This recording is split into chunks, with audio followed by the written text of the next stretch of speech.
Hello विद्यार्थी मित्रों, तो फरीथी स्वागत है तमारू इंस्पायर एकेडमीना विडियो लेक्चर्स में। आगळ आपणे बीजू चेप्टर एकम अने मापन पूर्ण करेल है।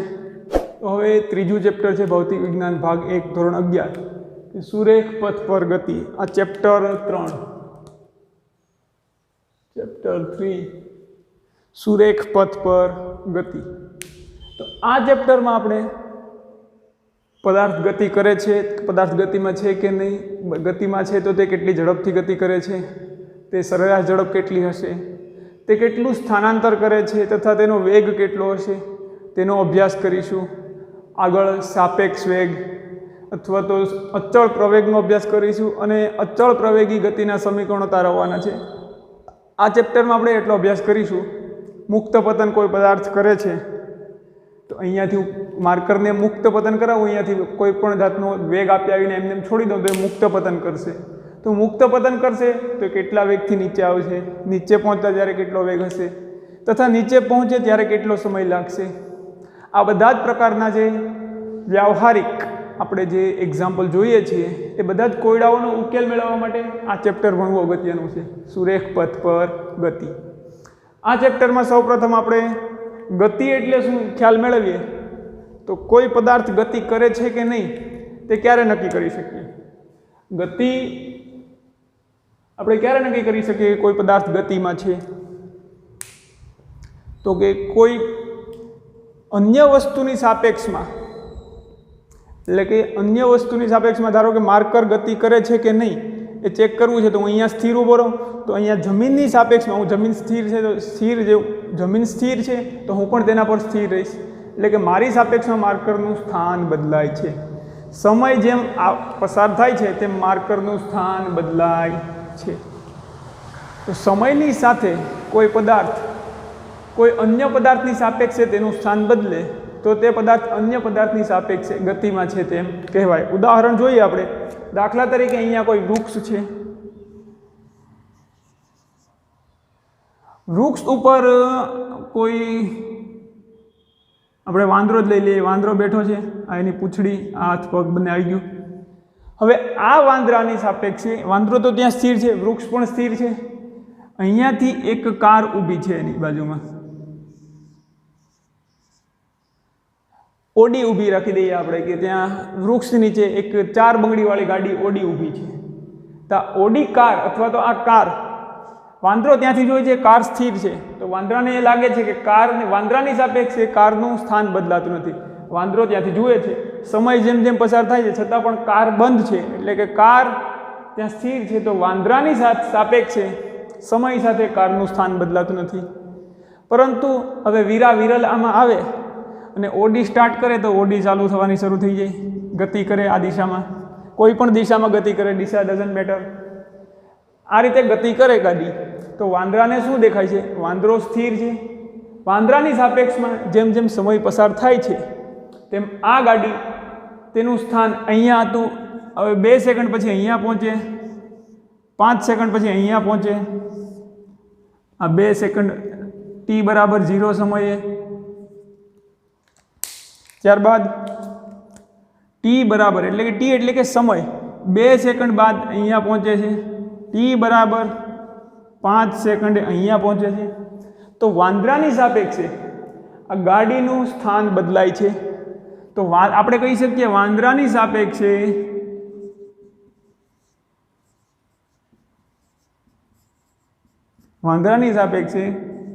કાર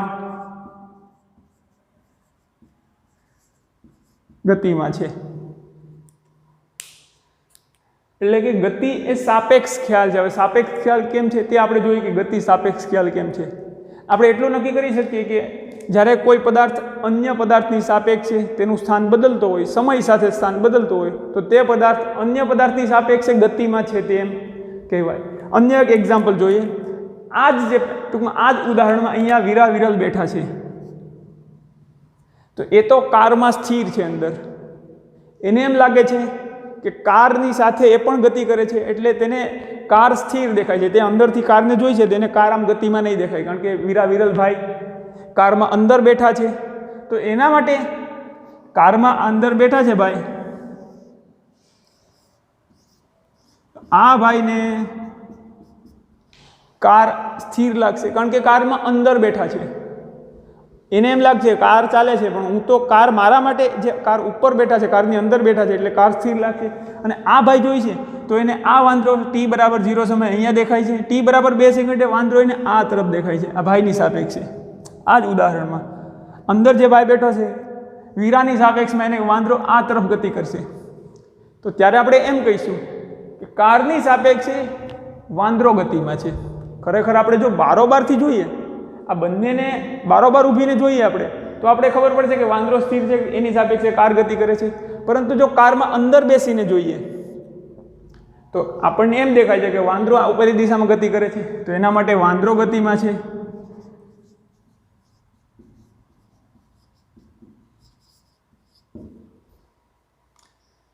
તો આ રીતે આપણે ગતિ કહી શકીએ, ગતિ સાપેક્ષ ખ્યાલ છે. અન્ય એક હજી એક્ઝામ્પલ જોઈએ કે આપણે જ્યારે ટ્રેનની મુસાફરી કરતા હોઈએ,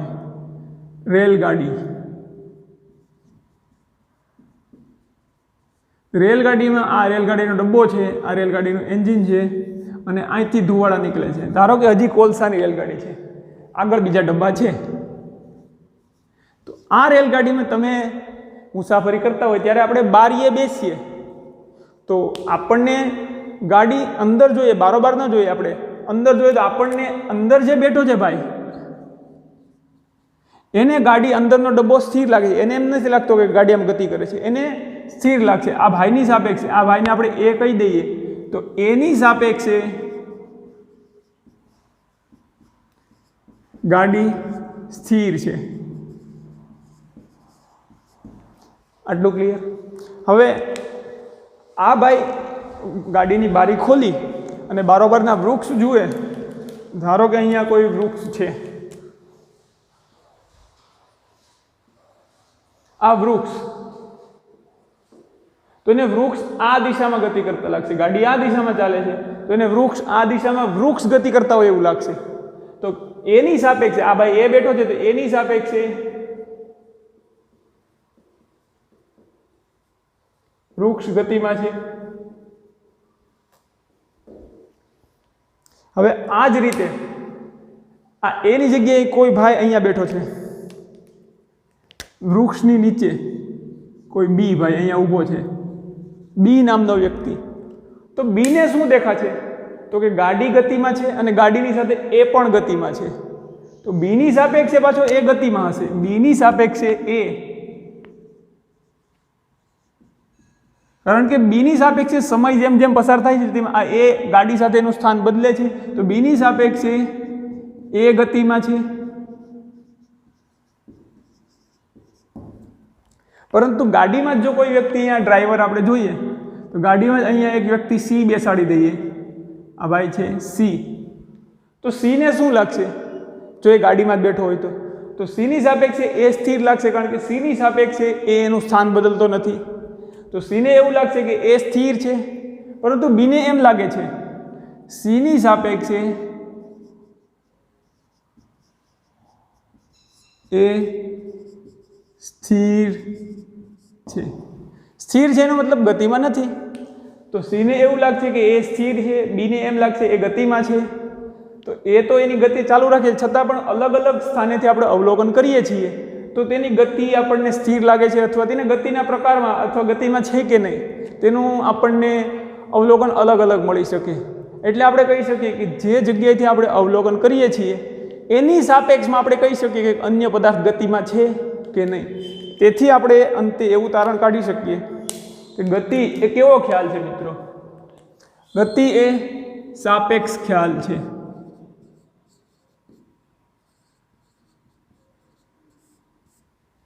આ ચેપ્ટરમાં જો સાપેક્ષ ખ્યાલ મહત્વનું છે, એ સાપેક્ષ વસ્તુ કોની સાપેક્ષે શું છે અથવા તો સાપેક્ષ શબ્દનો મિનિંગ શું થાય છે એ ગતિના સંદર્ભમાં.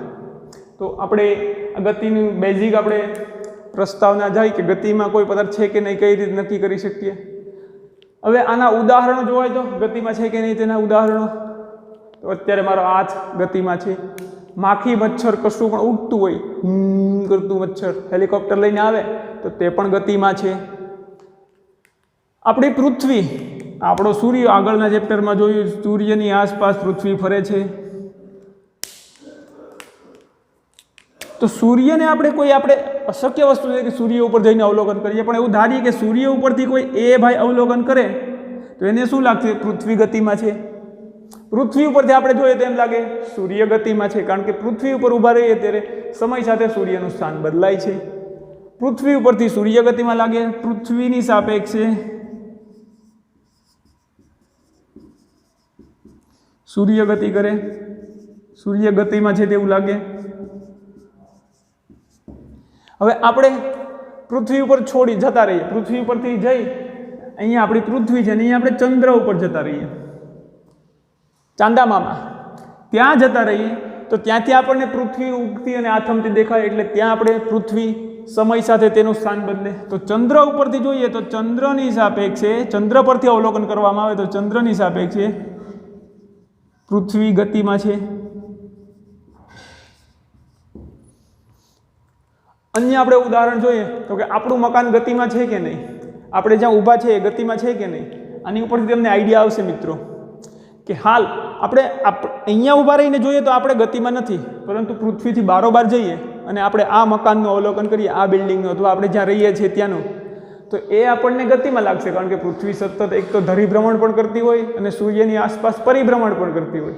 તો એ સમય સાથે પોતાનું સ્થાન બદલશે આપણે અવકાશમાં જતા રહીએ તો ત્યાંથી આપણે નિહાળીએ એટલે કે આપણું અવલોકન સ્થાન બદલાવીએ તો આપણને કોઈ પદાર્થ આ પૃથ્વી ગતિમાં લાગશે, આ મકાન પણ ગતિમાં લાગશે, બધી જ વસ્તુ પૃથ્વી ઉપરની બધી જ વસ્તુ ગતિમાં લાગશે.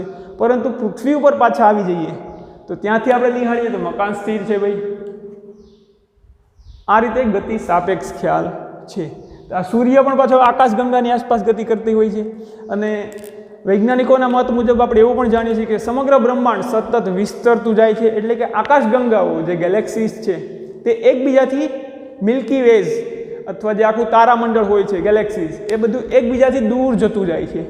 એટલે કે સમગ્ર બ્રહ્માંડ પણ સતત ગતિમાં છે, વિસ્તરતું જાય છે. તો આપણે ગતિનો સાપેક્ષ ખ્યાલ મેળવી લીધો. હવે ગતિમાં આપણે આ ચેપ્ટરમાં કણની સંદર્ભ આવશે કે કણ શબ્દ શું છે. કણ વારંવાર આપણને શબ્દ અથડાશે મગજમાં આ ચેપ્ટરમાં કે કોઈ કણ ગતિ કરે છે. તો કણ એટલે ભાઈ કાંકરીનો કણ ગતિ કરતો હશે, એ કચરાનો આંખમાં કણું પડે એ કણ ગતિ કરતો હશે? ના, આ કણ પણ એક ઇમેજનરી ખ્યાલ છે. દાખલા તરીકે એક એ સ્ટેશન છે ને અહીંયાથી 2000 કિલોમીટર દૂર એક બી સ્ટેશન છે. બે સ્ટેશન અલગ અલગ છે. બસ સ્ટેશન લઈ લઈએ આપણે, બસ સ્ટેશન. તો એ સ્ટેશન અને બી સ્ટેશન વચ્ચે જ્યારે કોઈ બસ ગતિ કરશે તો ખરેખર બસ તો આવી હોય છે, આપણે જાણીએ છીએ, આ એની બારી ડ્રાઈવર સીટ.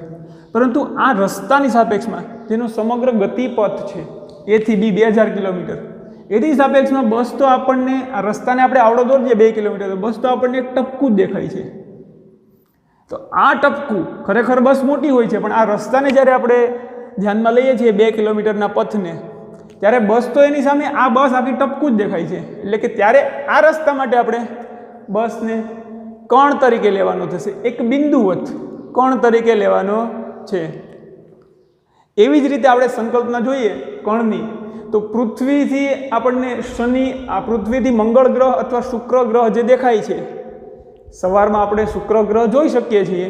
જે શુક્ર ગ્રહ છે એ ખરેખર શુક્ર ગ્રહ તો ખૂબ જ મોટો છે, પરંતુ આપણે અહીંયાથી જોઈએ તો પૃથ્વી અને શુક્રનું અંતર, પૃથ્વી અને શુક્રનું અંતર ખૂબ જ વધારે છે. તેથી પૃથ્વીની સાપેક્ષે આપણે અહીંયાથી જ્યારે શુક્રનું અવલોકન કરીએ તો જ્યારે આપણે પૃથ્વી ઉપર શુક્રનું અવલોકન કરીએ તો આપણને બિંદુ દેખાશે. આ જે બિંદુ દેખાય છે એ આપણને પૃથ્વી ઉપરથી આ રીતે શુક્ર દેખાય છે. તો પૃથ્વી અને શુક્ર વચ્ચેનું અંતર ખૂબ જ વધારે હોય ત્યારે આપણે શુક્રને કણ કહી શકીએ.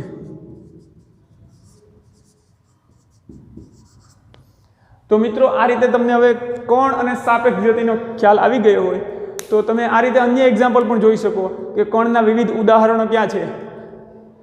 આપણે બહુ મોટા રનિંગ ટ્રેક ઉપર દોડતા હોય તો આપણી જાતને પણ આપણે કોણ ગણાવી શકીએ. માનો કે 200 કિલોમીટરના અંતર ઉપર, એટલે ખૂબ જ મોટું અંતર, એવું જરૂર નથી કે 200 કિલોમીટર કે 1000 કિલોમીટર હોય, 2000 કિલોમીટર. આ તો તમને સમજાય એટલે આપું છું.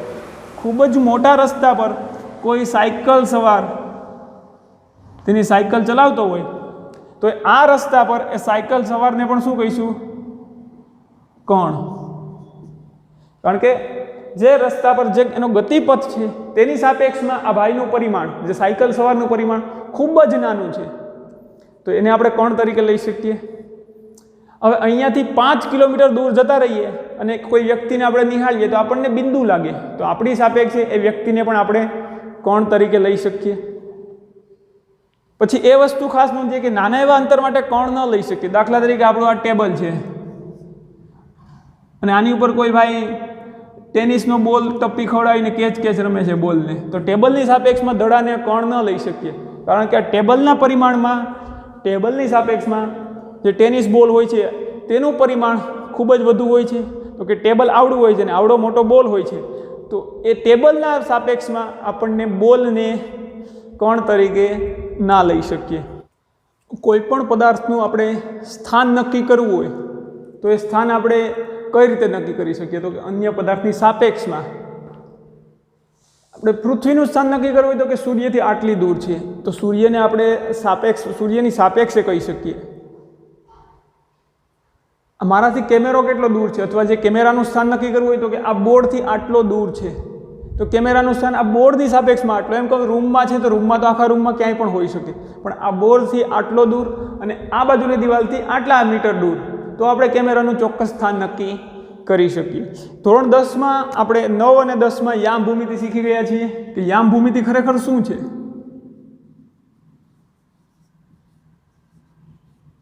યામ ભૂમિતિમાં આપણે આવું કરતા હતા, એક્સ વાય અક્ષ, આ વાય અક્ષ, આ એક્સ એક્સ, અહીંયા નીચે નેગેટિવ વાય હોય છે અને અહીંયા વાય ડેશ કહીએ અને એક્સ ડેશ, અહીંયા ધન અંક હોય છે બધા,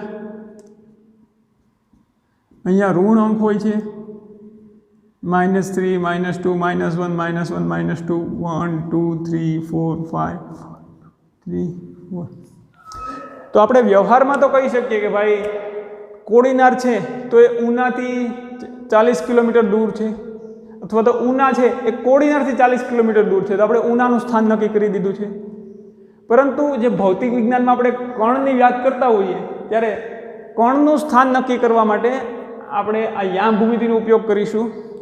કે કોઈ કણ હાલ અત્યારે અહીંયા છે તો એને એક્ઝેક્ટ સ્થાન નક્કી કરવું હોય તો કે કણ એક્સ અક્ષથી 4 એટલે કે આપણે જોઈએ એક્સ યામ કેટલો છે 4 અને વાય યામ કેટલો થાય છે તો કે 2. તો આનો મતલબ થશે કણ વાય અક્ષથી 4 એકમ દૂર છે. વાય એક્સિસ છે આ તેનાથી કેટલો દૂર છે તો કે 4 એકમ, 4 એકમ દૂર છે. અને એક્સ એક્સિસથી કેટલો દૂર છે 1 અને 2 એકમ. વાય અક્ષથી અંતર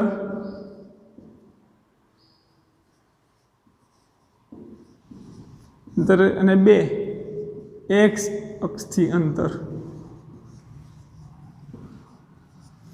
તો આપણે ભૌતિક વિજ્ઞાનમાં આ યામ પદ્ધતિનો ઉપયોગ કરીશું. અથવા આપણે જો ત્રિપરિમાણમાં લઈએ તો એક્સ વાય અને ત્રીજો યામ જે આપણને ત્રીજો એક્સિસ મળશે એ આ સમતલને લંબ અંદર અને બહાર રૂપે. તો જે બહાર હશે તેને ધન ગણીશું અને અંદર જશે તેને આપણે ઋણ ગણીશું. તો તે આપણે આગળ અભ્યાસ કરીશું કે જ્યારે એક્સ વાય અને ઝેડ ત્રણેય એક્સિસ લેવાની હોય છે ત્યારે ઝેડ એક્સિસને કઈ રીતે આપણે નિરૂપણ કરીએ. તો ભૌતિક વિજ્ઞાનમાં આપણે આ યામ ભૂમિતિનો ઉપયોગ કરીશું. તો હવે તમને આ બાબતે ખ્યાલ હોવો જોઈએ કે કોઈ પણ કણનું સ્થાન દર્શાવવું છે અથવા કોઈ વસ્તુનું સ્થાન દર્શાવવું છે તો આપણે આ યામ ભૂમિતિની મદદથી આપણે કોઈ વસ્તુનું સ્થાન દર્શાવશું. તો આપણે જે વસ્તુને સંદર્ભ તરીકે લઈએ છીએ, જે વસ્તુને આપણે સંદર્ભ, આમાં તો આપણે આ ઓ છે જે ઓરિજિન અથવા એને 0,0 કહીએ આપણે એના યામ, ઉગમ બિંદુ 0,0 આ હશે ને ઉગમ બિંદુ. અહીં આપણે ઉગમ બિંદુની સાપેક્ષમાં બંને અંતર માપ્યા છે કે એક્સ અક્ષથી 2 યુનિટ 2 એકમ દૂર છે અને વાય અક્ષથી 4 એકમ દૂર છે કોઈ કોણ. તો આ જે ઉગમ બિંદુ છે તેની સાપેક્ષમાં આ બધા સ્થાન આપણે માપ્યા છે. તો વ્યવહારમાં જ્યારે આપણે જોતા હોઈએ ત્યારે યામ પદ્ધતિ કે ત્યાં રોડ ઉપર જમીન પર યામ ભૂમિતિ દોરવાની ન હોય, પરંતુ ત્યારે આપણે કોને રેફરન્સ લઈએ છીએ? દાખલા તરીકે મેં હમણાં કીધું એમ કે કોડીનારથી ઉના 40 કિલોમીટર દૂર છે, તો આપણે કોડીનારને રેફરન્સ લઈએ છીએ, સંદર્ભ તરીકે કોડીનારને લઈએ છીએ. તો ગતિમાં પણ આપણે જ્યાંથી અવલોકન કરતા હોઈએ એને આપણે સંદર્ભ તરીકે લઈશું. તો એ સંદર્ભને આપણે અવલોકન જ્યાંથી કરીએ છીએ તે સંદર્ભને આપણે કહીશું નિર્દેશ ફ્રેમ. સંદર્ભ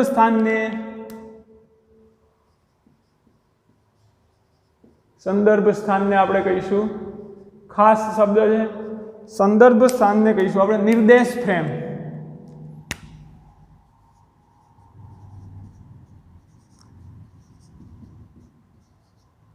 તો નિર્દેશ ફ્રેમનો ખ્યાલ હવે મિત્રો તમને સ્પષ્ટ હોવો જોઈએ કે નિર્દેશ ફ્રેમ એ ખરેખર તમે કઈ જગ્યાએથી ઊભા રહીને અવલોકન કરો છો, એટલે કે તમે કોને સંદર્ભ તરીકે લ્યો છો તેને નિર્દેશ ફ્રેમ કહીશું. હવે જો આપણે જમીન પર ઊભા હોઈએ તો જમીન તો સ્થિર છે, તો આપણી નિર્દેશ ફ્રેમ સ્થિર છે. પરંતુ આપણે જો રેલગાડીમાં બેઠા હોઈએ અથવા વિમાનમાં બેઠા હોઈએ, વિમાન ઉડતું હોય અને વિમાનને આપણે સંદર્ભ તરીકે લઈએ તો એ વિમાન આપણી નિર્દેશ ફ્રેમ ગતિમાં છે તેમ કહી શકીએ. એટલે કે જો સ્થિર હોય તો આપણે એને દ્રઢ નિર્દેશ ફ્રેમ કહીશું, રિજિડ ફ્રેમ ઓફ રેફરન્સ. અને ગતિમાં હોય તો કે ગતિમાન નિર્દેશ ફ્રેમ.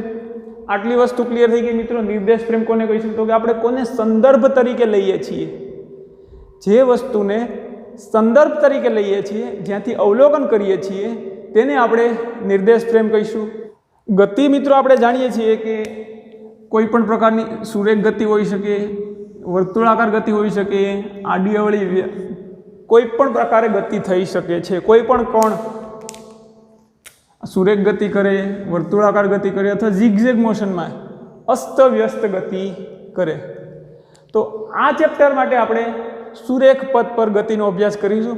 આ ચેપ્ટરમાં આપણે મર્યાદિત સુરેખ પથ પર ગતિનો અભ્યાસ કરવાનો છે કે ગતિ હંમેશા એક જ રેખામાં થતી હશે, એટલે કે આ દિશામાં થતી હશે અથવા અહીંયાથી આ દિશામાં થતી હશે. દિશા બદલી શકે, આ દિશા અથવા આ દિશા, પરંતુ પછી અહીંયાથી વળાંક લઈને આગળ પાછળ ન જઈ શકે. એટલે ગતિ આપણે સુરેખ કરવાની છે. તો આપણે એક જ દિશાનો અભ્યાસ કરવો હોય અથવા તો ઉપર નીચે આ દિશામાં થઈ શકે અથવા આ દિશામાં, પરંતુ એને આગળ પાછળ આમ ત્રાંસી એવી ગતિ થઈ શકે નહીં. સુરેખ ધ્યાનમાં લેવાની છે. તો આપણે એક્સ અને વાય બંનેની જરૂર નહીં પડે.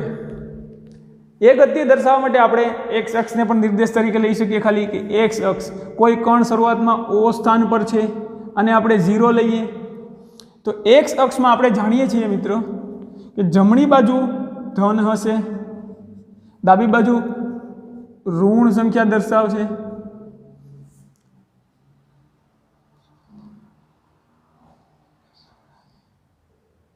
અને આપણે 0 થી 40 નું ડિસ્ટન્સ લઈએ, 80, 100 ને 120, 160, અને થોડુંક લંબાવવું પડશે,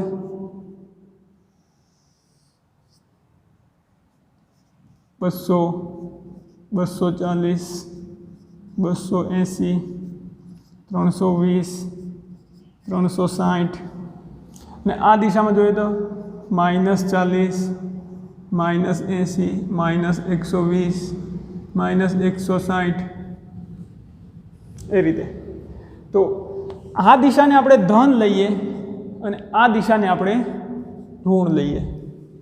તો આ ઋણ એટલે ખાલી દિશા દર્શાવવા માટે. માનો કે કોઈ વસ્તુ અહીંયાથી આ દિશામાં જાય છે અને અહીંયાથી એટલું અંતર કાપે છે, એટલું સ્થાનાંતર કરે છે, તો આપણે કહીશું એનું સ્થાનાંતર -40 મીટર છે.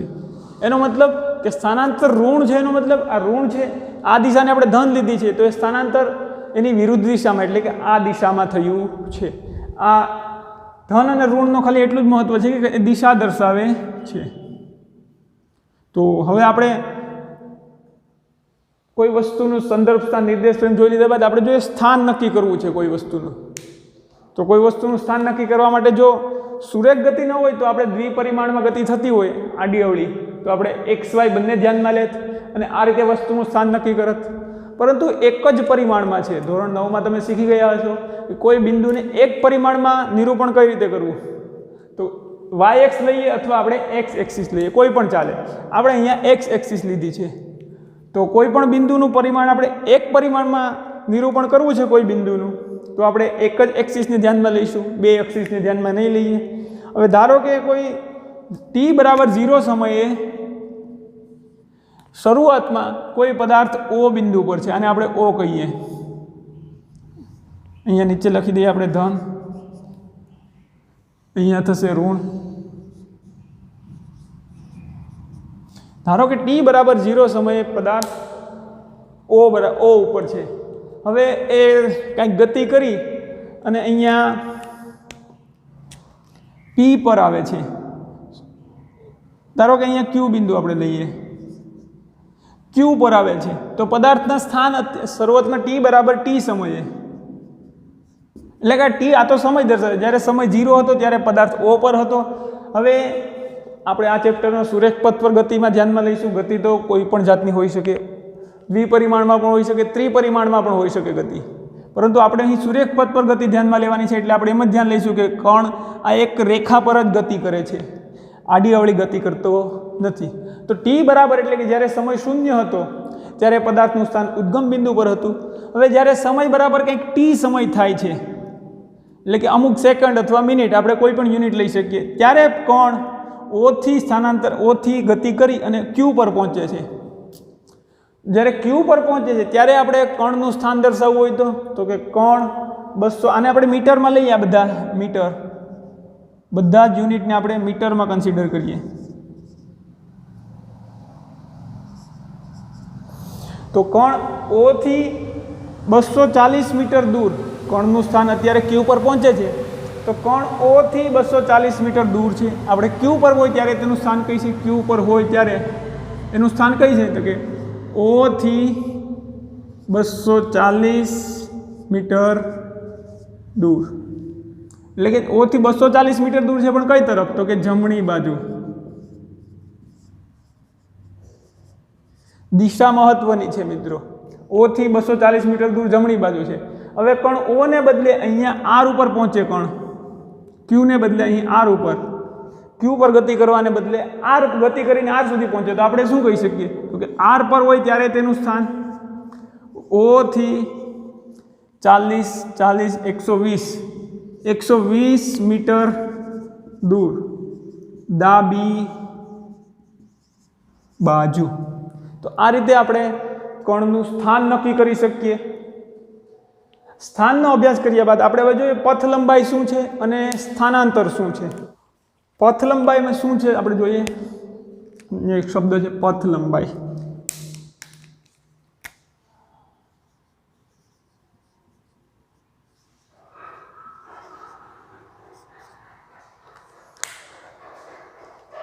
પહેલાં જનરલમાં સમજી લઈએ પથ લંબાઈ ખરેખર શું છે, અને પછી આપણે સુરેખ પથ પર ગતિ માટે સમજીએ પથ લંબાઈ. તો પથ લંબાઈ એટલે જ્યારે પદાર્થ ગતિ કરવાની શરૂઆત કરે છે, ધારો કે કોઈ O બિંદુએથી, અહીંયાથી આ O બિંદુ છે, અને પદાર્થ ગતિ કરીને પહેલાં 4 કિલોમીટર આમ ગતિ કરે છે, કણ 2 કિલોમીટર આમ ગતિ કરે છે, પછી આટલી ગતિ કરે છે, આ આપણે ત્રિજ્યા લઈ લઈએ 7 મીટર, 7 કિલોમીટર. તો આ અંતર કેટલું થશે મિત્રો? જો એનું અર્ધવર્તુળ બનતું હોય 7 કિલોમીટરની ત્રિજ્યાવાળું, તો આપણને ખબર છે આ અંતર પાય આર થશે. પાય આર એટલે 22/7 ગુણ્યા 7, એટલે કટકટથી 7 એટલે આ અંતર થશે 22 કિલોમીટર. તો પદાર્થ O થી શરૂ કરી A, B અને C પર પહોંચે છે. જ્યારે પદાર્થ O થી શરૂ કરી અને O, A, B અને C પર પહોંચે છે, ત્યારે એણે સમગ્ર ગતિપથ દરમિયાન કુલ કેટલું અંતર કાપેલું છે? તો સમગ્ર ગતિપથ દરમિયાન કુલ કેટલું અંતર કાપેલું છે તે જોઈએ. 4 કિલોમીટર. કુલ અંતર કેટલું થશે એનું? 4 કિલોમીટર પ્લસ 2 કિલોમીટર, અને આ અર્ધવર્તુળાકાર માર્ગ પર કેટલા અંતર કાપે? 7 કિલોમીટરની ત્રિજ્યાવાળો માર્ગ હોય તો પ્લસ 22 કિલોમીટર. તો અહીં એનું કુલ અંતર થશે 4 ને 2 6, 22 ને 6 28 કિલોમીટર. તો પદાર્થ એના સંદર્ભ સ્થાનથી ગતિ શરૂ કરી અને અંતિમ સ્થાન પર પહોંચે છે, ત્યાં સુધીમાં એણે કુલ 22 કિલોમીટર અંતર કાપ્યું છે। એટલે કે પદાર્થ જ્યારથી ગતિ શરૂ કરે અને ત્યારબાદ જ્યારે એની ગતિ અટકે, જ્યાં સુધી આપણે એનું સ્થાન ગતિ પૂરી કરે છે તો ત્યાં સુધીના ટોટલ કુલ અંતરને શું કહીશું? પથ લંબાઈ। તો કે પદાર્થના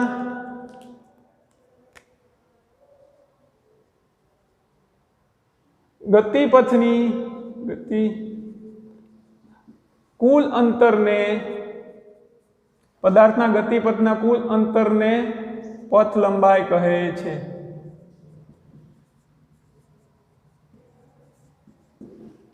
પદાર્થ O થી શરૂ કરીને C પર પહોંચે છે ત્યારે એ કેટલું અંતર, કુલ અંતર કેટલું કાપે છે, તેનો ગતિપથનું કુલ અંતર કેટલું છે, તો તે સંપૂર્ણ અંતરને શું કહે છે? પથ લંબાઈ। એટલે પદાર્થ ટોટલ જેટલું પણ અંતર કાપે તેને પથ લંબાઈ કહીશું। અન્ય એક એક્ઝામ્પલમાં આપણે જોઈએ કે એક વર્તુળ છે, ધારો કે આ વર્તુળની ત્રિજ્યા 14 મીટર છે, r બરાબર 14 મીટર। તો આ ત્રિજ્યામાં કોઈ કોણ, આ ધારો કે આપણે વ્યાસ લઈએ AB, A થી શરૂ કરી, A થી ગતિ શરૂ કરી અને આ તરફ જાય છે અને અહીંયા B પર પહોંચે છે કોણ, A થી શરૂ કરીને B પર પહોંચે છે, તો ત્યારે એનું પથ લંબાઈ કેટલી થશે? A થી B પર પહોંચે છે તો કેટલું, એટલું ઉપરનું જે દર્શાવેલ છે એ અંતર કાપશે કે નહીં? અર્ધવર્તુળાકાર માર્ગનું। તો જે અર્ધવર્તુળાકાર માર્ગનું અંતર કેટલું થશે? આપણે મિત્રો જાણીએ છીએ કે સમગ્ર વર્તુળનો પરિઘ એટલે કે આખી લંબાઈ કેટલી થાય? 2πr। તો અડધું કેટલું થાય? આખી લંબાઈ 2πr થાય, તો એનું અડધું કરવું હોય તો એના છેદમાં 2 એટલે 2 કટ થઈ જાય એટલે આપણને મળે πr। તો આ લંબાઈ થશે π ગુણ્યા r। પાઈની કિંમત 22/7 ગુણ્યા r ની કિંમત 14 મીટર, 7 2 14, જવાબ મળશે 44 મીટર। અહીં કણે A થી B તરફ જે ગતિ કરે છે વર્તુળાકાર માર્ગ પર, ત્યારે કણની પથ લંબાઈ કેટલી થાય છે? 44 મીટર પથ લંબાઈ। પથ લંબાઈ આ રીતે આપણે ગણતરી કરી શકીએ કે ટોટલ કેટલું અંતર કાપે છે સમગ્ર ગતિપથ દરમિયાન, તેને આપણે પથ લંબાઈ કહીશું। હવે અન્ય એક શબ્દ આવે છે સ્થાનાંતર।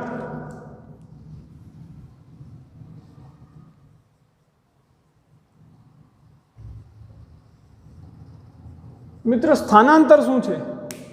તો ઘણાને એવું લાગતું હશે કે સ્થાનાંતર એટલે આ જ એણે કેટલું આ કુલ અંતર કાપ્યું એને સ્થાનાંતર કહીશું, પરંતુ સ્થાનાંતરની વ્યાખ્યા આપણે કંઈક અલગ રીતે આપવાની છે। ધોરણ 9માં તમને ખબર હશે કે સદિશ અને અદિશ રાશિ જાણી ગયા છીએ કે સદિશ જે રાશિને દિશા હોય, જે ભૌતિક રાશિને દિશા સાથે દર્શાવવી પડે તેને સદિશ કહીશું, અને જે ભૌતિક રાશિને દિશાની જરૂર ન પડે દર્શાવવા માટે તેને કહીશું અદિશ।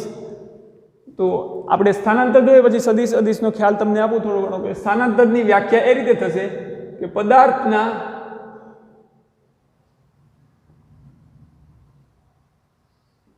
સ્થાનમાં થતા ફેરફારને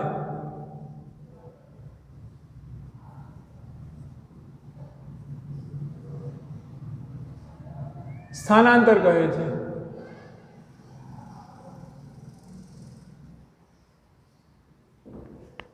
અને હવે આપણે જે પદાર્થના સ્થાનમાં થતા ફેરફારને સ્થાનાંતર કહે છે, મેં તમને સદિશ અદિશનું કીધું હતું। તો દળ દર્શાવવું હોય આપણે કોઈ વસ્તુનું, કે કોઈ આપણે એક 5 કિલોગ્રામ ખાંડનું બોક્સ છે તો આનું દળ દર્શાવવું તો આપણે કહીશું કે એનું દળ પેલી દિશામાં છે કે આ દિશામાં છે કે નીચેની કે ઉપરની કે કોઈ પણ દિશામાં છે? નહીં, દળને આપણે દળ કહી દઈશું। આને દર્શાવવા માટે કોઈ દિશાની જરૂર નથી પડતી। હવે દળ છે ને મિત્રો એ અદિશ રાશિ થશે, એને દર્શાવવા માટે આપણે દિશાની જરૂર પડતી નથી। પરંતુ જ્યારે આપણે વેગ કહીએ, અથવા વેગ તો આજ પછી ખ્યાલ આવશે, બળ કહીએ આપણે, આ દળ થઈ ગયું અદિશ, એને દિશાની જરૂર નથી પડતી। હવે આપણે બળ કહીએ તો કે આ બોક્સમાં એ વ્હીલવાળું બોક્સ છે અથવા તો વ્હીલ ચેર છે, કોઈ કશું પણ છે, અને હું એને આ દિશામાં બળ લગાડું છું। ધારો કે આપણે આને XY આમ પદ્ધતિ જોઈએ તો આ ઋણ x થશે, એટલે કે હું ઋણ x દિશામાં બળ લગાડું છું। હવે આ વસ્તુને માનો કે હું 5 ન્યૂટન બળ લગાડું છું, તમે જાણો છો કે બળનો એકમ ન્યૂટન છે, અથવા આપણે આગળ ખ્યાલ આવશે. તો આ કિલોગ્રામને તો આપણે કેમ પણ કહી શકીએ કે ભાઈ 5 કિલોગ્રામ દળ છે, એને કદાચ તમે આ દિશામાં કે આ દિશામાં એવું ન હોઈ શકે, પરંતુ ખાલી હું એમ કહી દઉં કે હું એને 5 ન્યૂટનનું બળ લગાડું છું તો એનો કોઈ અર્થ નથી રહેતો. આ વ્હીલચેર ઉપર 5 ન્યૂટનનું બળ લગાડું છું અને ગતિ કરે છે તેનો કોઈ અર્થ નથી રહેતો. પણ કેવું પડે કે જ્યારે હું 5 ન્યૂટનનું બળ લગાડું છું ત્યારે તે પેલી દિશામાં ઋણ x દિશામાં ગતિ કરે છે, અથવા તો આને આપણે નોર્થ, સાઉથ, ઈસ્ટ, વેસ્ટ, ઉત્તર, દક્ષિણ, પૂર્વ, પશ્ચિમ લઈએ તો જ્યારે હું એને પશ્ચિમ તરફ બળ લગાડું છું તે પશ્ચિમ તરફ ગતિ કરે છે. તો આ બળને મિત્રો આપણે દિશા સાથે દર્શાવવી પડે. બળનું નિરૂપણ કરવું હોય ત્યારે આપણે દિશા પણ દર્શાવવી પડે. તો બળ એ સદિશ રાશિ થશે. આનો વિસ્તૃત ખ્યાલ આપણે ચોથા પ્રકરણમાં મેળવીશું. અત્યારે ખાલી સમજી લો અદિશ ને સદિશ રાશિ શું છે, થોડો ઘણો આઈડિયા તમને આવી જાય. તો સ્થાનાંતર એ સદિશ રાશિ કઈ રીતે છે આપણે જોઈએ. આ વ્યાખ્યા ઉપરથી તમને નહીં સમજાય કે પદાર્થના સ્થાનમાં થતા ફેરફારને સ્થાનાંતર કહે છે. સ્થાનાંતર માટે મિત્રો એક અન્ય ઉદાહરણ લઈએ. ધારો કે કોઈ આ વર્તુળાકાર માર્ગ છે, વધારે લંબ વર્તુળ થઈ ગયું. હવે તમે ધારી લો કે આ વર્તુળ જ છે, ભલે એમાં ખૂણા દેખાય તમને. હવે આ માર્ગ પર આપણે અહીંયા કેમ જોયું, એ થી ગતિ કરીને કોઈ કણ બી પર પહોંચે છે વર્તુળાકાર માર્ગ પર. તેવી જ રીતે આ એનો વ્યાસ છે, ઓ કેન્દ્ર છે, અને એને આપણે ઉગમ બિંદુ લઈએ અથવા તો એથી આપણે ગતિ કરીને સ્ટાર્ટ કરે છે એટલે આપણું એ થશે. ઉદ્ગમ બિંદુ તો નહીં કહી શકીએ, અને નિર્દેશ ફ્રેમ થશે અથવા સંદર્ભ સ્થાન કે અહીંયાથી આપણે એને ગતિ કરવાની શરૂઆત કરીએ છીએ. અહીંયાથી ગતિ કરી અને બી પર પહોંચે છે. આ લાલ જે રેડ કલરની લીટી દેખાય છે તમને, એના ઉપર ગતિ કરીને બી પર પહોંચે છે. તમે ટોટલ અહીં અંતર કેટલું કાપ્યું, તો કે આ અર્ધવર્તુળ જેટલું, લાલ કલરનું અર્ધવર્તુળ, એ તો આપણે જોઈ લીધું કે અંતર કેટલું થાય છે, તો કે 44 મીટર. ધારો કે આની પણ ત્રિજ્યા 14 મીટર છે, તો આ અંતર 44 મીટર થશે. પરંતુ સ્થાનાંતર તો એવું કહે છે કે પદાર્થના સ્થાનમાં થતા ફેરફારને સ્થાનાંતર કહે છે. તો કે એની સાપેક્ષે પદાર્થનું સ્થાન ક્યાં પહોંચ્યું છે અત્યારે, તો કે બી પર. તો પહેલાં અહીંયા એ પર હતું, હવે એ સ્થાન બી પર છે. તો એ ખરેખર એના સ્થાનમાં ફેરફાર કેટલો થયો, તો કે આ એબી રેખા જેટલો. આ એબી રેખાને હું દોરી દઉં, સંપૂર્ણ રેખાખંડ. તો એબી રેખાખંડ જે વર્તુળને આપણે ઓ કેન્દ્રવાળું વર્તુળ દોર્યું હતું, તો એબી વર્તુળનો વ્યાસ થશે. તો વ્યાસ જેટલું એને સ્થાનમાં ફેરફાર થયો. તો મિત્રો આના ઉપરથી તમે એવું કહી શકો કે ઉપર હતું એ પથ લંબાઈ હતી, પણ એના સ્થાનમાં ખરેખર આ વ્યાસ જેટલો ફેરફાર થયો છે. અથવા તો આપણે સ્થાનાંતરને બીજી રીતે જોઈએ તો કે જ્યારે પદાર્થ એક સ્થાનેથી બીજા સ્થાને ગતિ કરે છે ત્યારે બંને સ્થાન વચ્ચેના સમજવા માટે વ્યાખ્યા છે કે બંને સ્થાન વચ્ચેના લઘુત્તમ અંતરને શું કહેવાય, સ્થાનાંતર. તો કે અહીંયા બી પર પહોંચવું છે તો આ એક જ એવો રસ્તો ઓછામાં ઓછું અંતર મળે એથી બી વચ્ચેનું કે અહીંયા પહોંચે. નહીં તો હું અહીંયાથી આમ જઈએ બી પર, અથવા તો બીજી કોઈ પણ રીતે જઈએ તો બધા અંતર આ એ બી કરતાં આપણને વધુ મળશે. એટલે કે આપણે એ બી જે આ બે સ્થાન વચ્ચેનું લઘુત્તમ અંતર હશે, અને બે સ્થાન વચ્ચેના લઘુત્તમ સુરેખ અંતરને, બે સ્થાન વચ્ચેના લઘુત્તમ પણ સુરેખ અંતરને અથવા તો સુરેખ રેખાથી આપણે બે સ્થાનને જોડીએ લઘુત્તમ અંતરથી, તો એ બે સ્થાન વચ્ચેના સુરેખ લઘુત્તમ અંતરને સ્થાનાંતર કહી શકીએ. એનો ખ્યાલ જોઈએ આપણે. તો એથી બી ઉપર તરફ ગતિ કરીને જાય છે, તેના ટોટલ આ માર્ગ એને 44 મીટરનું અંતર છે, એટલે કે એની પથ લંબાઈ 44 મીટર થશે. પણ સ્થાનાંતર તો એ વ્યાસ જેટલું કરે છે. તો આપણને વર્તુળના વ્યાસ કઈ રીતે કહી શકીએ, તો કે વ્યાસ બરાબર 2 ગુણ્યા ત્રિજ્યા, 2 ગુણ્યા ત્રિજ્યા કેટલું છે 14, તો 28 મીટર. અહીં મિત્રો એ બીનું સ્થાનાંતર આપણને કણનું સ્થાનાંતર મળે છે 28 મીટર. હવે સ્થાનાંતરનું અન્ય એક એક્ઝામ્પલ જોઈએ. ધારો કે કોઈ કણ એ ઉપર છે, એથી ગતિ કરી અને અહીંયા પહોંચે છે બી ઉપર 4 મીટરનું અંતર કાપીને, અને બીથી ગતિ કરીને સીધો અહીંયાથી લંબ તરફ ગતિ કરે છે, બીથી એ બીને લંબ સી તરફ ગતિ કરે છે, અને આ અંતર છે 3 મીટર. તો અહીં મિત્રો આપણે પથ લંબાઈ અને સ્થાનાંતરનો ખ્યાલ મેળવીએ અહીંયા. તો કે આ કિસ્સામાં એ થી સી પર પહોંચે છે કોઈ વસ્તુ, કોઈ કણ, ત્યારે તેની પથ લંબાઈ કેટલી થાય છે,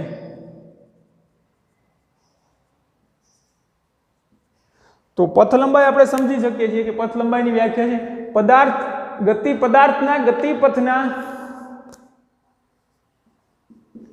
પદાર્થના ગતિપથના કુલ અંતરને પથ લંબાઈ કહે છે।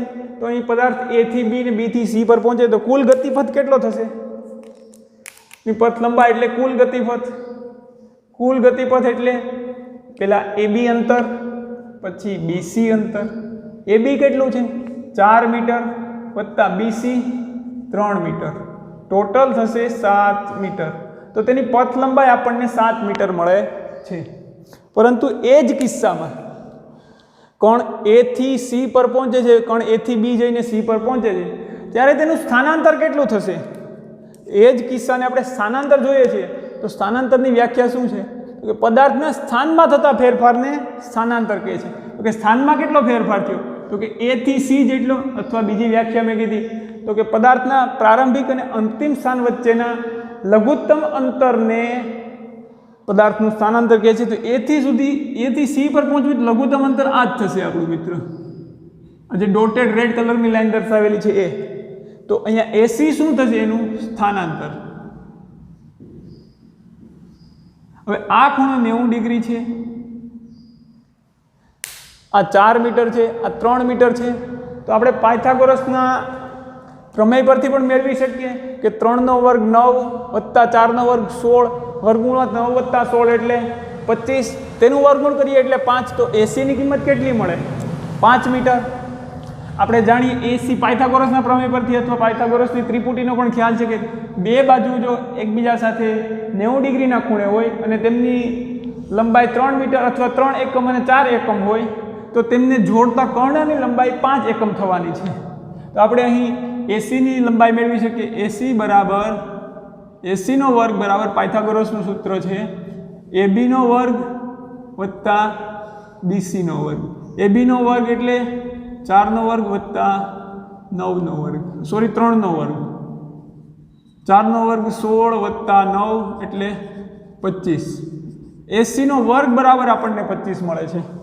તો AC બરાબર આપણે લખી શકીએ 5 મીટર, અહીં મીટર છે એકમ એટલે। તો આપણે અહીં આ કિસ્સામાં કણનું A થી C સુધી, કણ A થી B લઈને કણ C પર પહોંચે છે ત્યારે તેનું સ્થાનાંતર કેટલું થાય છે? તો કે આ કિસ્સામાં સ્થાનાંતર મિત્રો 5 મીટર થાય છે, જ્યારે કણની પથ લંબાઈ 7 મીટર છે। અને મેં કીધું સ્થાનાંતર સદિશ રાશિ છે, તો સ્થાનાંતરની દિશા કઈ રીતે લેવામાં આવે છે? તો કે સ્થાનાંતરની દિશા પ્રારંભિક સ્થાનથી અંતિમ સ્થાન તરફ લેવામાં આવે છે। તો અહીં આપણે જોયું કે સ્થાનાંતર A થી B સુધી થયું, પણ પ્રારંભિક સ્થાનથી અંતિમ સ્થાન તરફ, તો સ્થાનાંતરની દિશા આપણે આ દિશામાં લઈશું। સ્થાનાંતર A થી B તરફની દિશા પ્રારંભિકથી અંતિમ સ્થાન તરફ। તેવી જ રીતે આ ABC વાળા કિસ્સામાં સ્થાનાંતરની દિશા A થી C તરફ એટલે આ દિશા થશે સ્થાનાંતરની। તો સ્થાનાંતર હવે તમને ખ્યાલ આવી ગયો કે સ્થાનાંતર સદિશ રાશિ છે, જ્યારે પથ લંબાઈ એ અદિશ રાશિ છે। હવે સ્થાનાંતર અને પથ લંબાઈ એ બંનેને મૂલ્યો તો હોય છે, સદિશ અને અદિશ રાશિને બંનેને મૂલ્યો હોય છે, પરંતુ પથ લંબાઈને દિશા હોતી નથી। જ્યારે મૂલ્ય એટલે માન પણ કહીએ કે પથ લંબાઈને માન હોય છે, માનનો મતલબ મૂલ્ય થાય, જ્યારે સ્થાનાંતરને માન પણ હોય એટલે કે મૂલ્ય પણ હોય અને દિશા પણ હોય છે। આપણી NCERTની બુક છે જે ભૌતિક જ્ઞાન, તેમાં એક આવું ઉદાહરણ આપેલું છે કે તેમાં પથ લંબાઈ ગણવાની છે કે જ્યારે પદાર્થ O થી P સુધી અને P થી Q સુધી ફરે છે, જ્યારે પદાર્થ સૌપ્રથમ ક્યાં જાય છે? તો કે O સુધી, O થી શરૂઆત કરે છે, O થી 0 આપણે અંતર લઈએ, આપણે જાણીએ છીએ આ દિશામાં ધન હોય છે, અને x અક્ષ ગણીએ। આપણે આ ચેપ્ટર સુરેખ પથ પર ગતિ પૂરતું મર્યાદિત હોવાથી આપણે એક એક્સિસ એટલે કે એક પરિમાણમાં આપણે દર્શાવીશું કણના સ્થાન અથવા સ્થાનાંતર અથવા પથ લંબાઈને ધન x, આ દિશા કહીશું ઋણ x। તો જ્યારે સૌપ્રથમ આપણે પહેલો એક કિસ્સો લઈએ કે પદાર્થ O થી P પર જાય છે અને P થી Q તરફ જાય છે, એટલે પદાર્થની ગતિ O થી P અથવા O થી P અને P થી Q માટે અહીંયા આપણે લખીએ પદાર્થની ગતિ, પદાર્થની O થી P અને પી થી ક્યુ માટે સ્થાનાંતર અને પથ લંબાઈ કેટલા થાય છે એક પરિમાણમાં જોતા હોઈએ ત્યારે. તો પદાર્થની ઓ થી પી અને પી થી ક્યુ માટે સ્થાનાંતર અને પથ લંબાઈ જો સૌપ્રથમ આપણે પથ લંબાઈ જોઈએ કેટલી થશે આ ગતિ માટે. પથ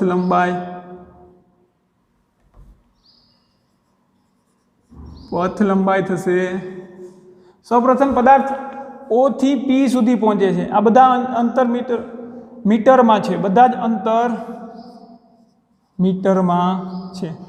તો પદાર્થ એટલે સોરી ભૂલ થઈ ગઈ, કણ આપણે વાપરીશું પદાર્થની જગ્યાએ. કણની ઓ થી પી અને પી થી ક્યુ માટે, કણની ઓ થી પી અને પી થી ક્યુ ગતિ માટે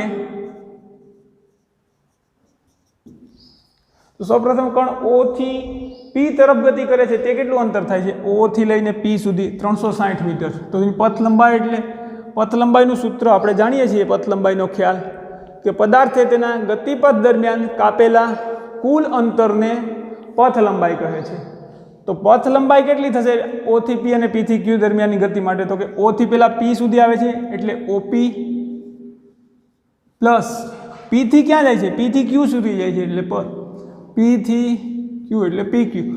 ઓપીની લંબાઈ ખબર છે આપણને મિત્રો, ઓ થી પી એટલે 360 વત્તા આ પી ક્યુની લંબાઈ કેટલી થશે 240 થી લઈને 360 સુધી એટલે આ કેટલી લંબાઈ થશે 360 ઓછા 240 કરીશું એટલે તો 120 મીટર. તો પી ક્યુનો જવાબ આપણને મળશે 120 મીટર. તો ટોટલ પથ લંબાઈ કેટલી થઈ છે 480 મીટર. તો આ કિસ્સામાં કણ ઓ થી પી અને પી થી ક્યુ તરફ ગતિ કરે છે ત્યારે તેની પથ લંબાઈ કેટલી થાય છે 480 મીટર. હવે આ કિસ્સામાં આપણે તેનું સ્થાનાંતર જોવું હોય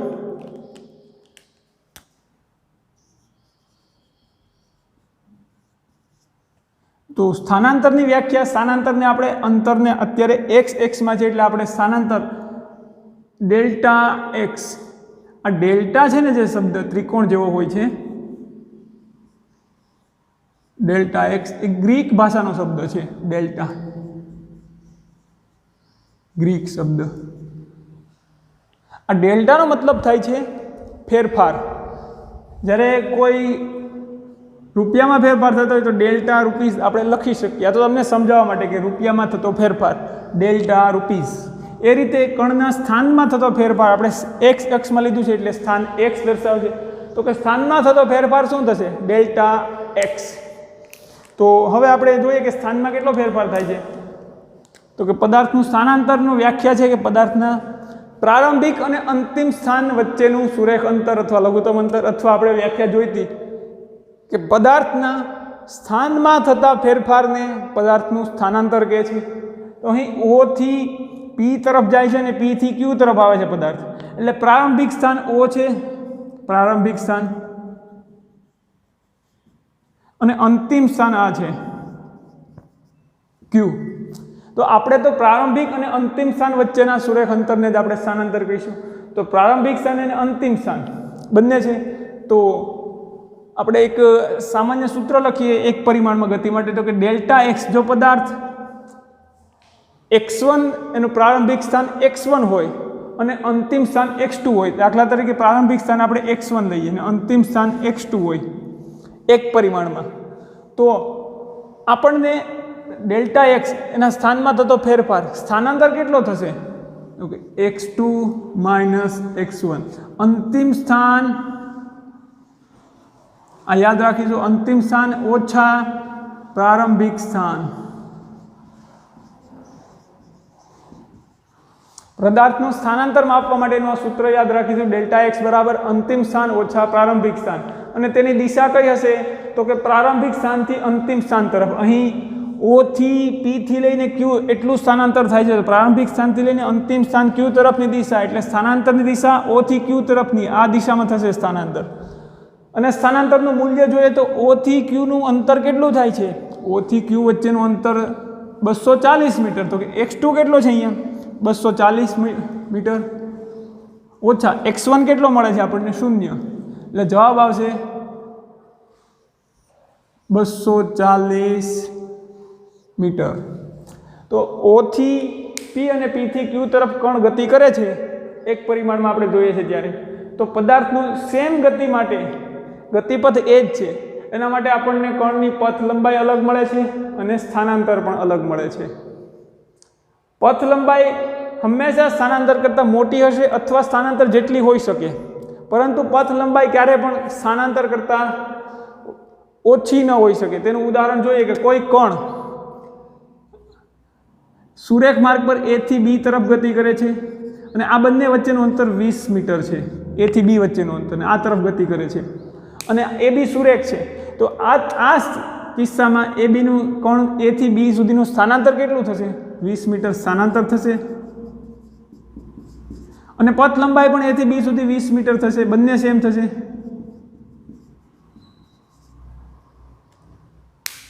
હવે આ જ કિસ્સામાં આપણે જોયું કે સ્થાનાંતર અને પથ લંબાઈ સમાન થાય છે, જ્યારે આ કિસ્સામાં સ્થાનાંતર અને પથ લંબાઈ અલગ અલગ મળે છે। પણ એક વસ્તુ યાદ રાખીશું કે કણની પથ લંબાઈ સ્થાનાંતર જેટલી હોઈ શકે અથવા સ્થાનાંતરથી મોટી હોઈ શકે, તો એનો સંબંધ આપણે આવું લખી શકીએ, પથ લંબાઈ બરાબર or greater than equal to પથ લંબાઈ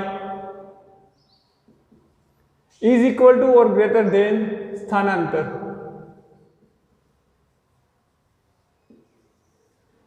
પથ લંબાઈ સ્થાનાંતર જેટલી હોઈ શકે અથવા સ્થાનાંતરથી મોટી હોઈ શકે।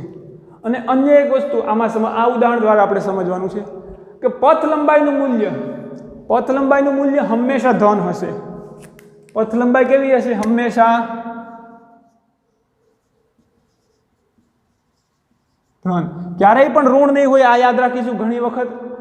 આ જ ઉદાહરણ ખાલી એક સેન્ટેન્સ ઉપરથી 4 માર્કનું એક MCQ JEE કે નીટમાં આપણે સોલ્વ કરી શકીએ, ખાલી એક સેન્ટેન્સ ઉપરથી કે પથ લંબાઈ હંમેશા ધન હોય છે। આ કન્સેપ્ટ યાદ હોવો જોઈએ આપણે, કારણ કે પથ લંબાઈ એટલે ટોટલ અંતરનો સરવાળો જ કરવાનો છે, કુલ કેટલું અંતર કાપે છે એ જ માપવાનું છે। જ્યારે સ્થાનાંતર જોઈએ આપણે, હવે અન્ય એક ઉદાહરણ જોઈએ આપણે કે જ્યારે કણ O થી લઈ O થી P તરફ જાય છે, અન્ય એક ગતિપથ લઈએ, કણ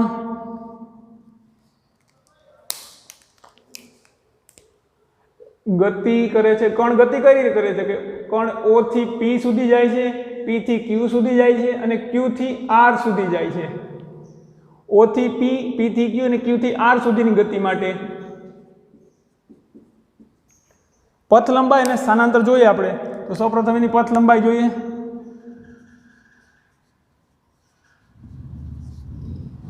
પથ લંબાઈનું આપણે ખબર છે કે ગતિપથમાં કાપેલા કુલ અંતરને પથ લંબાઈ કહે છે। તો પથ લંબાઈ આપણે મેળવવા માટે સૂત્ર મૂકીશું, સિમ્પલ છે। O થી P એટલે OP કેટલું અંતર થાય છે? O થી P, પછી P થી Q સુધી એટલે PQ, Q થી O સુધી એટલે પાછું QO વત્તા O થી પાછું કેટલું? R સુધી એટલે OR। તો આ કિસ્સામાં આપણને OP કેટલું છે? 360 વત્તા PQ આપણે ખબર છે 120 છે, કારણ કે આ અંતર 40 40 40 120 વત્તા Q થી પાછું O સુધી એટલે આ અંતર 240, O થી Q નું અંતર 240 છે વત્તા O થી પાછું ફરીથી R સુધી એટલે આ અંતર 40 40। આ ઋણ તો ખાલી આ ઋણ નંબર છે જે એ દિશા દર્શાવવા માટે છે। અંતર મિત્રો ક્યારે પણ ઋણ ન હોય, તો કે -3 કિલોમીટર આપણે ચાલવાના નથી, આ દિશામાં 3 કિલોમીટર ચાલીએ અથવા આ દિશામાં 3 કિલોમીટર ચાલીએ, પરંતુ ક્યારેય ઋણ 3 કિલોમીટર ચાલીએ એવું બોલીએ છીએ આપણે? નહીં ને। તો પછી અંતર હંમેશા ધન હોય છે। તો આ દિશામાં O થી R સુધી કેટલું અંતર કાપે? 40 40 40 એટલે કે વત્તા 120। તો આનો આપણે સરવાળો કરી દઈએ, 120 ને 120 240, 240 ને 240 480, 360 વત્તા 480। તો આનો જવાબ આપણને મળશે 840 મીટર। તો પથ લંબાઈ આપણને મળી આ કિસ્સામાં, જ્યારે પણ O થી P, P થી Q અને Q થી R ગતિ કરે છે ત્યારે આપણને પથ લંબાઈ 840 મીટર મળી છે। એટલે પથ લંબાઈ હંમેશા કોઈ પણ દિશામાં ગતિ કરે હંમેશા કેવી હોય છે? ધન। હવે આપણે આ જ કિસ્સા માટે સ્થાનાંતર જોઈએ, OPQR ગતિ માટે સ્થાનાંતર મેળવવું છે,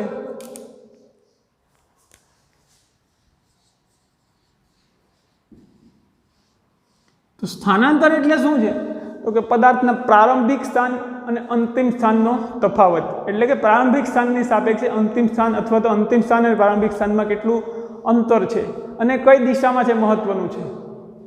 તો એના માટે આપણે એક પરિમાણમાં ગતિ છે તો આપણે આ સૂત્ર જ મૂકી દઈએ. પ્રારંભિક સ્થાન કેટલું છે? 100 ને અહીંયા O થી શરૂઆત કરે છે. સ્થાનાંતરની વ્યાખ્યા તમને ખબર છે કે પદાર્થના સ્થાનમાં થતા ફેરફારને સ્થાનાંતર કહે છે, અથવા પ્રારંભિક સ્થાન અને અંતિમ સ્થાન વચ્ચેના લઘુત્તમ અંતરને સ્થાનાંતર કહે છે. જો આપણે એ કન્સેપ્ટથી પહેલાં જોઈએ પ્રારંભિક સ્થાન અને અંતિમ સ્થાન વચ્ચેના લઘુત્તમ અંતરને, તો પ્રારંભિક સ્થાન O છે, O થી P તરફ જાય છે, P થી પાછો Q તરફ આવે છે. અહીં સુરેખ પથ પર ગતિ કરે છે, એટલે આમ ગતિ કરે પછી એ જ પદ ઉપર પાછો વળી જાય. એવું નહીં કે અહીંયાથી આમ વળાંક લઈને આવે, આવું બને નહીં. એ ખ્યાલ રાખીશું મિત્રો. આ ચેપ્ટર સમગ્ર ચેપ્ટર દરમિયાન આપણે સુરેખ પથ જ ધ્યાનમાં લેવાનો છે. તો O થી P પર જાય છે, P થી Q પર જાય છે અને Q થી પાછો R પર જાય છે. તો આ કિસ્સા માટે આપણે પ્રારંભિક સ્થાન બને છે x1. જ્યારે આપણું R1 R શું બને છે? અંતિમ સ્થાન. અંતિમ સ્થાન x2. આપણું આ R બને છે અંતિમ સ્થાન x2. તો આ કિસ્સામાં અંતિમ સ્થાન અને પ્રારંભિક સ્થાનનો તફાવત જોઈએ તો આપણને તો એક વ્યાખ્યા ઉપરથી આપણે કીધું હતું કે પ્રારંભિક સ્થાન અને અંતિમ સ્થાન વચ્ચેનો તફાવત કેટલો મળે છે? 40 40 40 120 મીટર. ડાયરેક્ટ આપણે જો 120 મીટર. પરંતુ તેની દિશા કઈ છે મિત્રો? O થી R તરફ. તો આ કઈ દિશા છે? O થી R તરફ. આ દિશા જે મળે છે એ ઋણ છે. તેની આગળ આપણે સાઇન લખીશું ઋણ. આ કન્સેપ્ટ હતો. કન્સેપ્ટથી સ્થાનાંતર આ રીતે મેળવીએ, અથવા આપણે સૂત્રોમાં મૂકીએ સ્થાનાંતર. સ્થાનાંતર બરાબર શું થાય છે? Delta x is equal two x2 minus x1, એટલે કે અંતિમ સ્થાન ઓછા પ્રારંભિક સ્થાન. અંતિમ સ્થાન અને પ્રારંભિક સ્થાનનો તફાવત. અંતિમ સ્થાન કેટલું છે? -120. મૂલ્ય સહિત મૂકીશું. આમાં યાદ રાખી દીધું, જ્યારે સ્થાનાંતર મૂકતા હોઈએ ત્યારે આ બંને મૂલ્યોને આપણે મૂલ્ય x1 અને x2 ના જે મૂલ્ય મૂકીએ એને દિશા સહિત અથવા નિશાની સહિત મૂકવાના છે સ્થાનાંતરમાં. આ x1 અને x2 સૂત્રમાં તો આપણે અહીંયા મૂકીએ x2 બરાબર -120 ઓછા x1 બરાબર 0. આનો જવાબ આવશે -120 મીટર. તો અહીં મિત્રો એક ખાસ નોંધીએ કે આગળ મેં કીધું એમ કે પથ લંબાઈ હંમેશા કેવી હોય છે? ધન હોય છે. પણ સ્થાનાંતર ધન હોઈ શકે, ઋણ હોઈ શકે, અન્ય એક ઓપ્શન છે શૂન્ય પણ હોઈ શકે. ક્યારે? એ આપણે જોઈએ આગળ આના પછીના એક્ઝામ્પલમાં. તો સૌપ્રથમ આપણે જોયું કે સ્થાનાંતર આ કિસ્સામાં ધન મળતું હતું 240 મીટર. હવે ગતિપથ O થી P થી Q થી R દરમિયાન, O P Q R દરમિયાન પથ લંબાઈ આપણને 840 મીટર મળે છે, પરંતુ સ્થાનાંતર ઓછા 120 મીટર. એટલે અંતર નેગેટિવ નથી, પરંતુ આ ઋણ શું દર્શાવે છે? ઋણ નિશાની.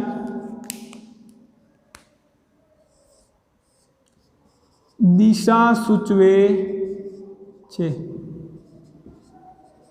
ઋણ નિશાનીનો મતલબ બીજો કાંઈ નથી, આપણને ખાલી ઋણ નિશાની દિશા સૂચવે છે કે સ્થાનાંતર આ દિશામાં નહીં, પણ આપણે આ દિશાને ધન લીધી છે તો આ દિશાને ઋણ થશે. તો સ્થાનાંતર પેલી ઋણ x અક્ષની દિશામાં થયેલું છે. એટલે આ ઋણ નિશાની આપણે સ્થાનાંતર ઋણ હોય છે, ખરેખર એ દિશા સૂચવે છે. એટલે મેં કીધું એમ કે સ્થાનાંતરને આપણે દિશા સાથે લખવી પડે, કે સ્થાનાંતરનું ખાલી મૂલ્ય ન લખી દેવાય કે 3 કિલોમીટર સ્થાનાંતર થયું, કઈ દિશામાં થયું એ લખવી પડે. એટલે કે સ્થાનાંતર સદિશ રાશિ છે અને પથ લંબાઈ અદિશ છે, એને હંમેશા ધન હોય છે, એને માત્ર ખાલી મૂલ્ય હોય છે અદિશને. જ્યારે સદિશ રાશિને મૂલ્ય વત્તા દિશા બંને હોય છે, મૂલ્ય અને દિશા બંને હોય એવી રાશિને સદિશ કહીએ આપણે. સ્થાનાંતર ધન પણ હોય, ઋણ પણ હોય અને શૂન્ય હોય. આ કિસ્સાનું એક સુરેખ પથ પરનું ઉદાહરણ જોઈએ કે કોઈ કણ એક ઉદાહરણ જોઈએ કે કોઈ કણ O થી ગતિ કરી, O થી ગતિ સ્ટાર્ટ કરે. એક કિસ્સો, ખાસ કિસ્સો અહીંયા જોઈ લઈએ. O થી ગતિ કરી Q સુધી આવીને પાછો O પર પહોંચે, O પર પહોંચે, O થી Q પર O. કોઈ કણ O થી Q પર જાય છે અને Q થી પાછો O પર આવે છે, ત્યારે પથ લંબાઈ કેટલી થશે? O થી Q ને Q થી O કુલ અંતર કેટલું મળે છે? પહેલાં 240 મીટર અને ફરીથી પાછું 240 મીટર એટલે 480 મીટર. ઓ ક્યુ પ્લસ ક્યુઓ 480 મીટર. હવે આ કિસ્સામાં સ્થાનાંતર કેટલું થાય? જ્યારે કણ ઓ થી ક્યુ પર પહોંચે, ક્યુથી ફરીથી ઓ પર પહોંચે જ્યારે, તો કે એનું પ્રારંભિક સ્થાન x1, અંતિમ સ્થાન પણ એ જ છે x2. એના સ્થાનમાં કંઈ ફેરફાર પડે છે? સમય સાથે એનું સ્થાન બદલાય છે. સમય બદલાણો ઘણો બધો, ઓ થી ક્યુ પર એને ધારો કે t1 સમય લાગ્યો હોય અને ક્યુથી ઓ પર પહોંચતા ફરીથી t2 સમય લાગે, તો t1 પ્લસ t2 જેટલો સમય થાય છે, પરંતુ તેના સ્થાનમાં ફેરફાર થતો નથી. પ્રારંભિક સ્થાન પણ ઓ છે, અંતિમ સ્થાન પણ ઓ છે, તો ઓ પ્રારંભિક અને અંતિમ સ્થાન બંને એક જ છે, તો બંને સ્થાન વચ્ચેનો તફાવત કેટલો મળશે? 0. સૂત્ર મૂકીએ ડેલ્ટા એક્સ એ રીતે પણ જોઈએ, x2 minus x1 0 minus 0 is equal to 0 metre. એટલે કે અહીં સ્થાનાંતર થયું નથી. આ કિસ્સામાં કણનું સ્થાનાંતર થયું નથી ઓ થી ક્યુ થી ઓ. તો આપણે જોઈ શકીએ ઝડપ પથ લંબાઈ હંમેશા ધન હોય છે, સ્થાનાંતર ધન પણ હોઈ શકે, ઋણ પણ હોઈ શકે અને શૂન્ય પણ હોઈ શકે.